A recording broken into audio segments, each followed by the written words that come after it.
तर वळूया पुढील बातमीकडे। खासदार रवींद्र गायकवाड यांच्या पदाधिकाऱ्यांनी दादर पोलिसांनी यांच्या पदाधिकाऱ्यांना ताब्यात घेतलेलं आहे। शिवसेनेचे उस्मानाबादचे विद्यमान खासदार आहेत रवींद्र गायकवाड आणि रवींद्र गायकवाडांचं शिवसेनेनं तिकीट कापल्यामुळे त्यांचे कार्यकर्ते संतप्त झाले होते आणि याचाच जाब विचारण्यासाठी म्हणून ते मातोश्रीवर जात असताना पोलिसांनी त्यांना ताब्यात घेतलं। 19 जणांना यावेळेस पोलिसांनी ताब्यात घेतलेलं आहे आणि यानंतर सदा सरवणकर यांनी या कार्यकर्त्यांची भेट घेतली, त्यांची समजूत काढलेली आहे।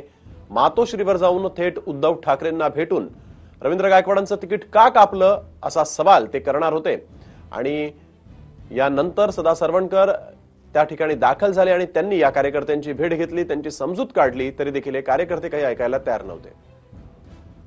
तर ज्या वेळेस खरं तर हे कार्यकर्ते मातोश्रीच्या दिशेने चाल करून गेले त्याच वेळेस मातोश्रीच्या बाहेर सुरक्षा व्यवस्था मोठ्या प्रमाणात वाढवण्यात आलेली आहे। त्या परिसराचा आढावा घेतलाय आमचे प्रतिनिधी राजेश शिंदे यांनी। उस्मानाबादचे खासदार गायकवाड यांना उमेदवारी नाकारल्यानंतर रवींद्र गायकवाडांचे समर्थकांनी आता बंडाचा झेंडा हाती घेतलेला आहे। संपूर्ण राज्यभरातून आज मुंबईमध्ये रवींद्र गायकवाड यांचे समर्थक मोठ्या संख्येने दाखल होत आहेत। मातोश्रीवर येऊन इथं त्यांना धडक द्यायची होती, मात्र राज्यभरातील विविध ठिकाणी नवी मुंबई असो, मुंबई असो किंवा दादरचं शिवाजी पार्क जिथे बाळासाहेब ठाकरे यांचं स्मृतीस्थळ आहे तिथे देखील यांनी निषेध करण्याचा प्रयत्न केला होता, मात्र तिथे देखील पोलिसांनी जे आहे ते या कार्यकर्त्यांना ताब्यात घेतलेलं आहे।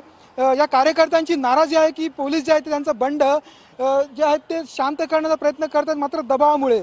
त्यामुळे इथला तुम्ही पाहताय की हा जो परिसर आहे मातोश्रीचा, इथे पोलिसांच्या बंदोबस्तामध्ये वाढ करण्यात आलेली आहे। पोलिसांचा मोठा फौज फाटा इथे लावलेला आहे आणि कुठल्याही प्रकारची परिस्थिती इथे तणावपूर्ण होऊ नये याची पूर्णपणे खबरदारी जी आहे ती पोलिसांकडून घेतली जात आहे। व्हिडिओ जर्नलिस्ट कवितासह मी राजेश शिंदे, TVN मराठी, मुंबई।